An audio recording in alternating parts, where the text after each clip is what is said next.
Jeff has, as Brian alluded to, really been the kingpin of the development of FES.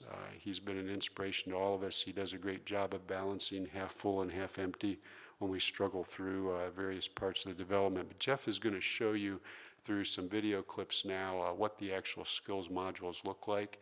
And at the end of his talk, we'll move into a panel discussion, and then I'll invite the panelists that are here to come up and join us on the podium. You may have to bring your own chair because I think we're going to run out, but we'll have that discussion. And Ted's been collecting some of your questions, so keep giving them to us. Jeff.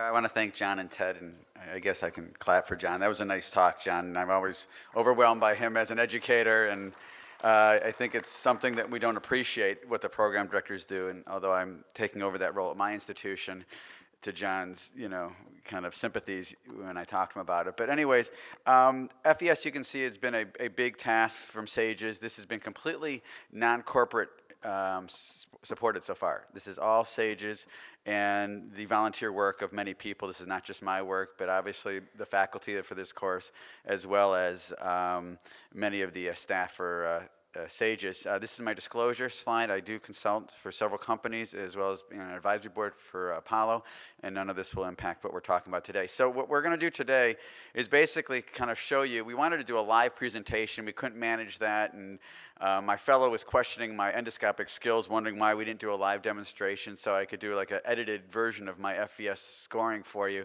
But I have a minimally edited version of this. But basically a couple of things to reiterate, what has been said already so far is FES is a test. This is not a training module. Unlike FLS, where we can train on the box, FES is not meant to be that way. The didactic program can be spread out over a 5-year period of training, let's say in the curriculum that the American Board is going to put together.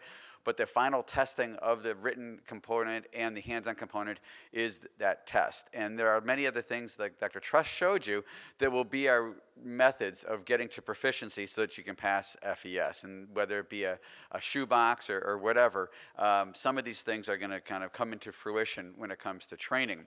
So we already saw the deconstructed list that we put together when we had our first task force at looking at endoscopic skills.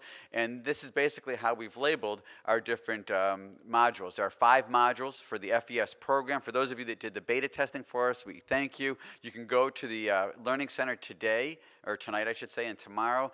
There will be not only the GI Mentor 2 there, but also the Express platform, which is kind of going to be a smaller desktop version that will eventually be validated as a way of taking the test as well. So go ahead, let's get started here. Skill 1 instructions. There is a Ensure that the proctoring mannequin system is in for the this lower GI position. that is a little bit different than FLS. And although my voice is similar, you will be hearing my voice when you do Align the FES. floating And targets in the although we correct could have gotten a orientation radio inside personality of to the do a better target job, frame until they disappear. this is what we decided upon. There will be a 2-minute endo bubble session before you get started to get some understanding of the gaming of the computer system. And then you will basically be given introductions. Avoid touching the mucosal surface with the endoscope. Each target has a 1-minute time limit, after which it will disappear. Only one target will appear at a time.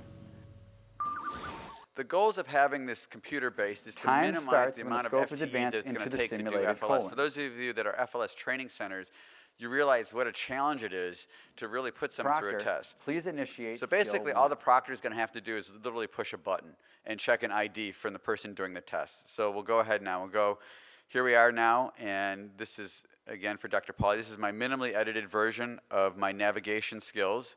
You can see this actually is me doing this program. I did not do the beta testing, so although I did have lots of work on the program.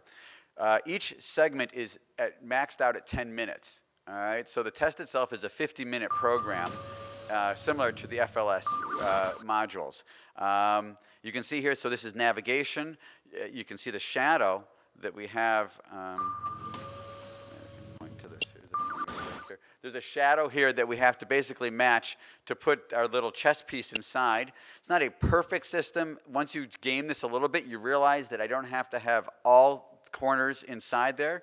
There also is a component to distance. There's a component to the two-dimensionality of this, similar to endoscopic programs, whereby you will learn that obviously the distance and torquing that is required. Although this is in the colon, all right, and again, we tried to match this for both upper and lower endoscopic skills, understanding that this may be you trying to get through the pylorus, this may be you trying to get, through the colon, but again, it applies to both upper and lower endoscopy as a basic endoscopic skill, even though our, so to speak, our face validity here, so to speak, is matching the colon model. So we go ahead, we go through all of these. The metrics that are being measured to determine whether I pass this segment, again, have been looked at and validated with Melina and her group, and we're very thankful for Melina and Peppa. I want to eventually meet. I know her only by name, and then Karen Hoffman, who basically have looked at all of the thousands of different metrics from the 150 people that did this test to figure out exactly how we're going to score this. So we made it through there. It tells me that I've completed that segment, and again, the proctor now will go on to number 2. This is loop reduction. This is probably the most challenging one that we had to put on a simulation. In the lower GI position. There is no haptics with FES, so unlike other simulation-based modules for the GI Mentor 2, where you do feel rigidity of the scope, there is no suction, there's no irrigation, and there is no haptics. And so the way we had to make haptics, and you'll hear here, is that we had to give you some warning. Keep in mind that there's no force feedback. If you apply excessive force, a warning message will appear on the screen. Unlike the other modules, maybe if you've done the GI Mentor where the patient either gags or makes noise, there is no other audible indication other than the sign of excessive force that is there. So here we go. There are 3 of these now, okay, in loop reduction, and each of them is given 3 minutes and 20 seconds. And it's still in the lower model. You can see that I have the old-fashioned one, okay? I still have a GI Mentor 1, a Silverman that was updated with software to allow us to do FES. These are not sold anymore, so you'll be working on a GI Mentor 2 or the Bronc, the GI Mentor Bronc now, which will also carry the FES platform. So here we are, we're trying to traverse our way through this, and this is the hardest part about simulation, because many of you would say as an expert, well, if I got into a situation where I was in the sigmoid colon, if the patient was a little bit uncomfortable, I'd want to know what my feedback was. What is the resistance on the endoscope? What is the patient responding to? How am I feeling? And again, that's why this is not a perfect science. So there I made it through that module, okay, and so it tells me to remove the scope, and then I'll place the scope back in. Push the scope forward. So there's very limited interaction with the proctor. And in fact, there's no interaction. There's no guidance at all being given by the proctor other than the initial instructions. So here again, we'll go ahead and try to advance our way. And I will admit, this applies a little bit more to lower endoscopic techniques, but there are times during upper endoscopy where we will change from a greater to a lesser curved position and reduce our scope when we get into the duodenum. As you can see here, there is some jumping of the modules. Again, it's not a perfect science or a perfect system, but what we'll try to do is once we get to the point where we feel that we have reached the limit of the endoscope, again, not based on haptic feedback, we'll go ahead, pull back the endoscope, and then try to, again, as you would through a sigmoid colon, reduce your loop and then try to advance. And here we are, we've reached the final point. And now I get on to module 3. All right, again, you're given 3 minutes and 20 seconds for each of these segments of module 2. We'll push the scope forward, and immediately I start having excessive force. So I'll pull back my endoscope, I'll wash, I'll torque, as we would normally do, and I'll go ahead now and try to re-advance again. You see some shifting in the image, again, based on the simulator. There is a little bit of hitching sometimes when you're putting force or torquing on the endoscope. Here you can see me, I'm talking to the machine right now, trying to get it to understand that I want to get through this sigmoid loop. And so here we go, I'll try to advance again. And so I seem to get to a point where I would think as a skilled endoscopist that I think I would be able to push my way through. I still have lumen.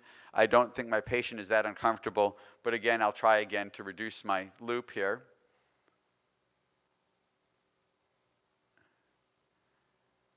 And as I told you, 3 minutes, 20 seconds, I timed out.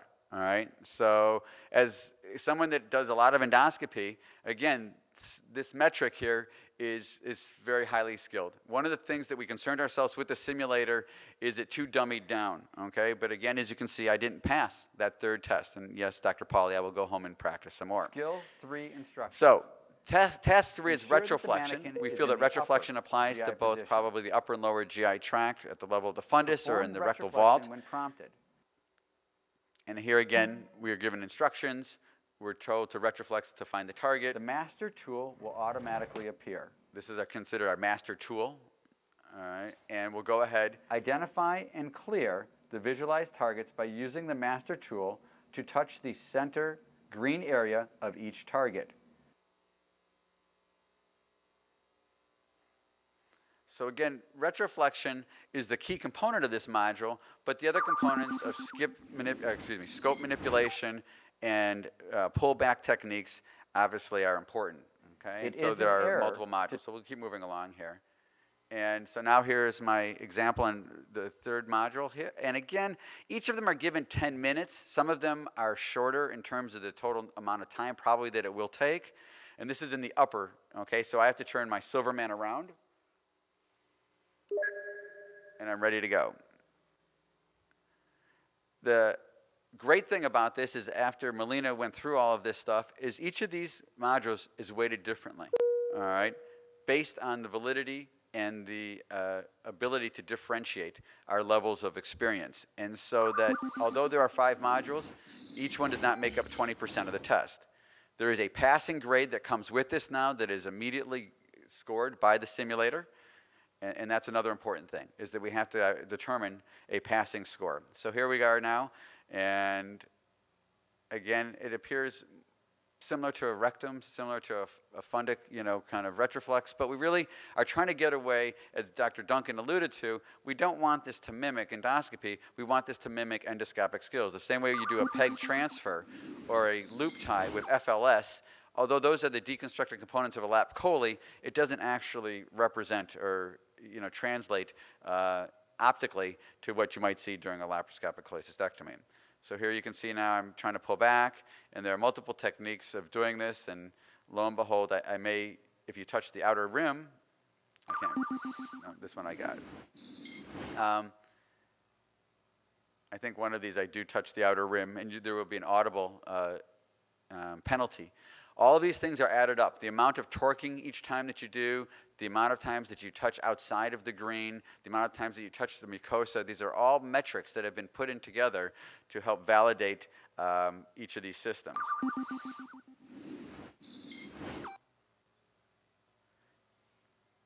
I believe this one has 6 targets that we'll try to contact, and I'll play this out till I touch one of the outside rims here. Yeah, so you hear, so there's both a optical as well as an audible penalty that comes with this, and then we'll go ahead and try to clear that target.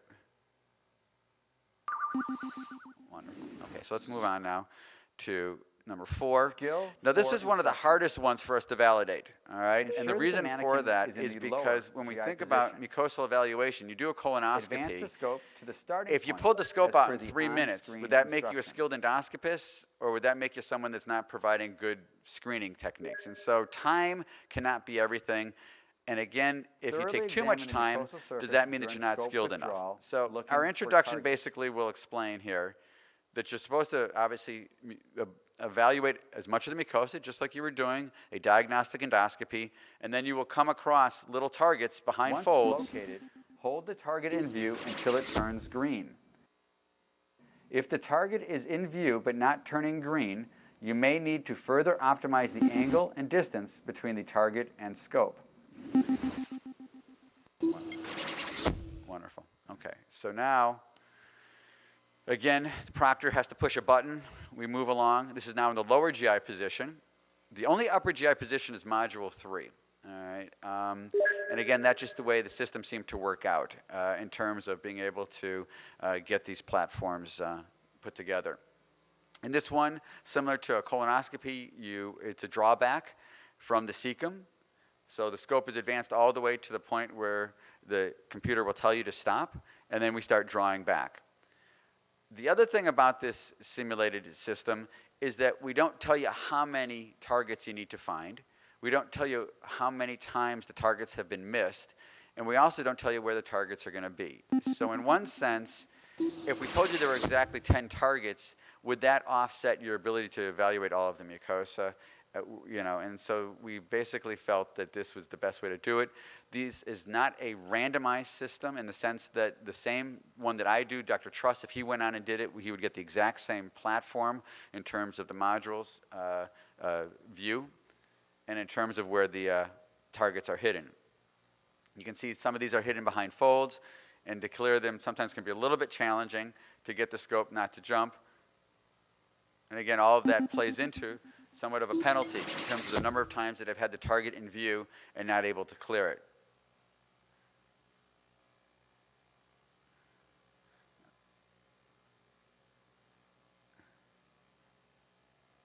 And you finally, I guess, get the gist of this, that the goals are to get this into the center as possible. And so there is some gaming that comes with this, and that's the hard part, is that obviously you're going to clear the 10th target probably better than you cleared the first target. And as you can see, I finished up this study, or this module. So the final one Skill 5 is instruction. the targeting, where Ensure there that is the mannequin a is tool in the that will go lower through the GI biopsy position. channel. The master tool can be advanced and withdrawn as needed. Avoid touching the mucosal surface with the master tool or scope.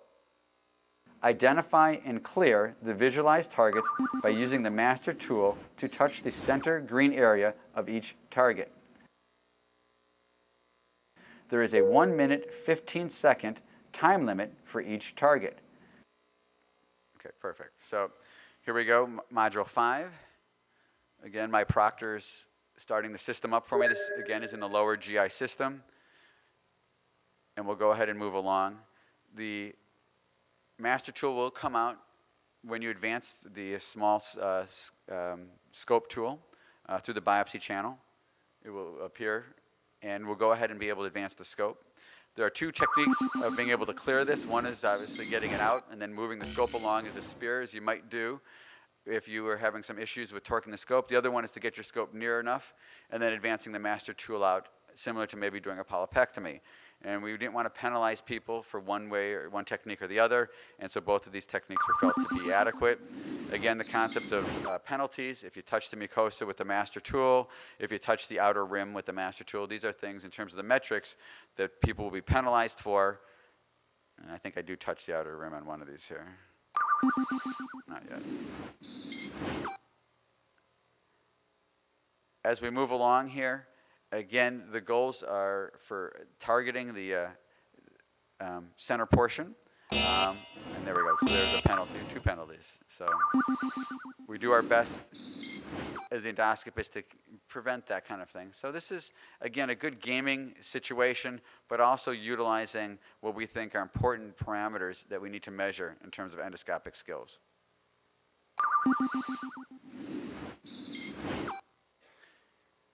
The targets are placed at certain areas similar to a polyp. We thought that would be a kind of a unique way or an appropriate way of doing a mucosal sampling. And then I think we're finally done after this one.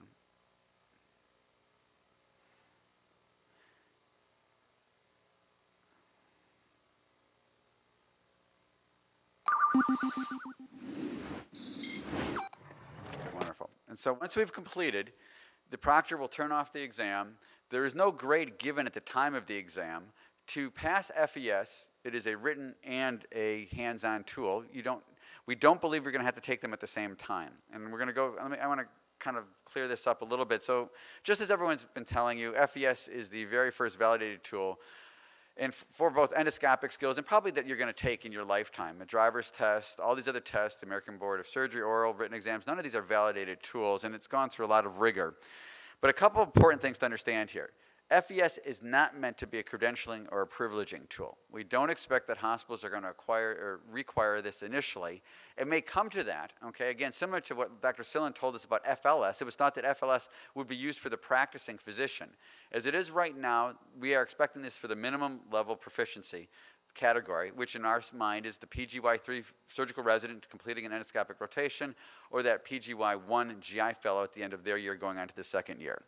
FES will not replace clinical experience or cognitive endoscopic and GI training. Just as Dr. Vasilou showed you, doing just simulator training does not take the place of both clinical and didactic improvement. And our goals are that FES will become a required component of a GI surgical training curriculum that this task force also has put together and proposed for the American Board of Surgery. So for those of you that have been, at SAGES the last couple of years, I kind of feel like the little boy crying wolf. We've been here now 2 years in a row talking about FES in terms of coming out for you. And as John alluded to, and I think Dr. Duncan as well, this will be ready this summer, okay? And our expectations are that at the June meeting this summer, that the American Board of Surgery is either going to mandate or not mandate it. And if it is mandated similar to FLS, probably by 2014, we will have to have this available so that you guys can do this as a testing. One of the things that still has to be put into work is exactly how we're going to do the hands-on and the written test. Because the written test is a validated high-stakes exam, it can't be done in your own desktop. It has to be done at an area, either at one of the FLS training centers or at one of the Criterion testing centers, similar to when you take your research or your boards. Okay, it has to be in front of someone that can proctor you. The hands-on exam, as we see it right now, will be at probably sites that are similar to FLS testing centers that are regionally based, and probably also at regional meetings. So our expectations are that maybe quarterly at a college meeting, DDW, SAGES, things like that, we'll provide maybe 5 to 10 simulators and run people through FES hands-on testing during those sessions. Our expectations are that this will be a mandated requirement for surgical residents, but we also expect people in postgraduate, skill trainings may desire to do this. And again, as I alluded to, the concept of credentialing or hospital privileging, I think will be something that comes, down the road, but probably isn't our initial goal right now, but something that obviously we want to make endoscopy a better skill set for surgeons and to improve patient outcome. And I want to thank you very much. Thank you.